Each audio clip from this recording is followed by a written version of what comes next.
Hablar con Rubén Martín, uno de los periodistas más reconocidos de Guadalajara. Él es colaborador de Sin embargo y de El Informador. Rubén Martín, buenas tardes. ¿Qué tal? ¿Cómo estás, estimado Julio? Buenas Bien, tardes. gracias. Un cordial saludo a ti al auditorio. Gracias, Rubén. Pues, ¿qué está pasando? Demasiada descomposición, demasiados ataques. Está suelto el asunto en cuanto a seguridad pública, ataques de la delincuencia. ¿Qué está pasando por allá, Rubén Martín?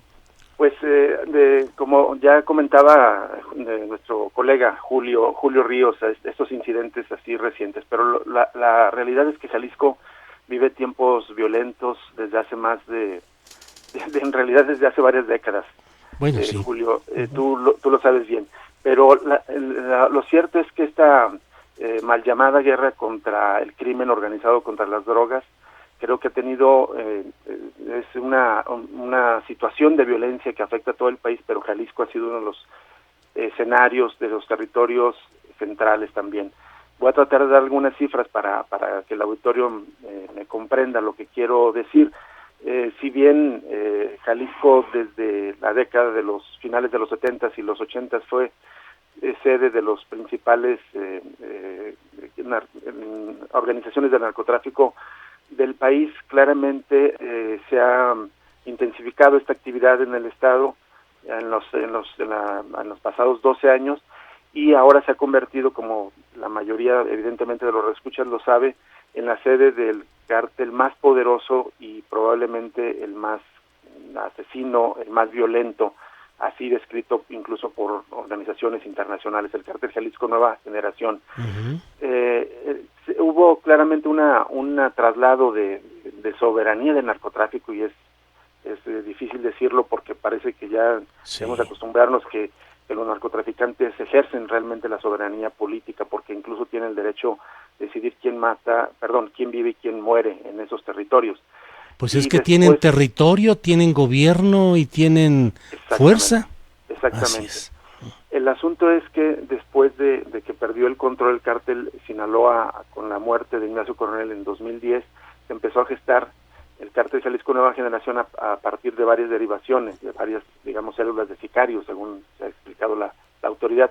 Pero ya este cártel, el cártel Jalisco Nueva Generación, está consolidado aquí. Y en la defensa de su territorio, en la disputa por más territorios, en el intento de crecer más, pues esta violencia ha crecido. Cifras de la Fiscalía General del Estado de Jalisco hasta esta semana de septiembre nos hablan de que hay 1,800 asesinatos violentos, 1,800 homicidios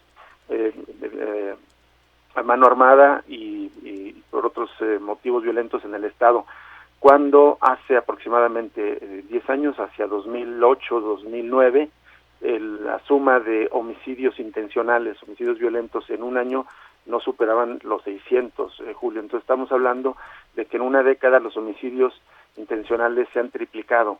La otra cosa es que Jalisco también, como en esta, digamos, situación de guerra o pico de guerra que varias veces describimos en nuestro programa Cosa Pública 2.0 en Radio Universidad de Guadalajara, estamos en este pico de la guerra, y además de los homicidios violentos hay, digamos, otras dos maneras de visibilizar, de acreditar que estamos en esta situación. Una es la situación tan dramática de los desaparecidos. El Registro Nacional de Personas Extraviadas y Desaparecidas contabilizaba en el estado hasta abril del año pasado 3.300, menos de 3.400 desaparecidos.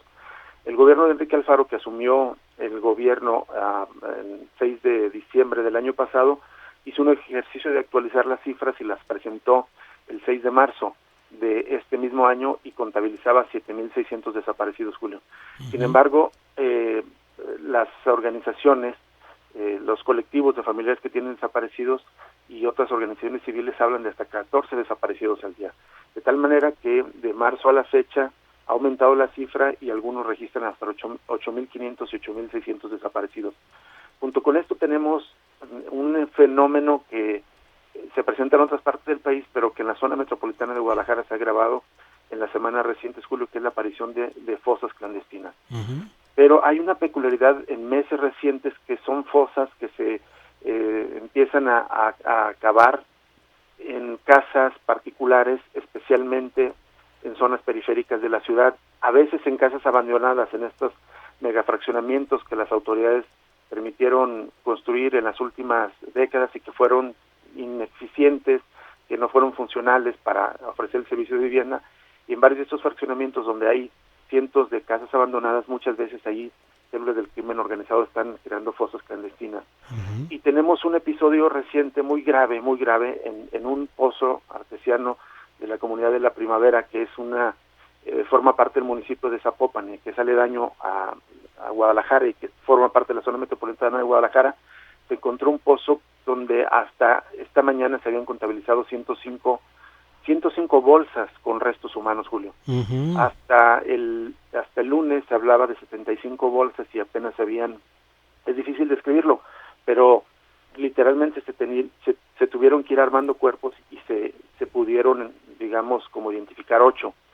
Pero esto nos habla de una situación de una violencia muy, muy fuerte. Bueno, pero como ocurre para el resto del país, esta violencia que las autoridades achacan al crimen organizado, bueno, hay que entender que todas las actividades del crimen organizado, en primer lugar, sus grandes negocios, el tráfico de drogas, de armas, de personas, no puede funcionar todo este gran negocio del capitalismo ilegal si no tuviera protección del poder político. Es obvio que las autoridades de Jalisco en el pasado y seguramente hasta ahora han protegido a a quienes se dedican a estas actividades, porque a su vez se benefician de ellas en materia económica con el pago de campañas, con el abultamiento de las cuentas bancarias de algunos políticos, con dinero para las actividades de algunos partidos, de tal manera que son funcionales ambos. El crimen organizado destina una parte de sus ganancias a los políticos y los políticos a su vez protegen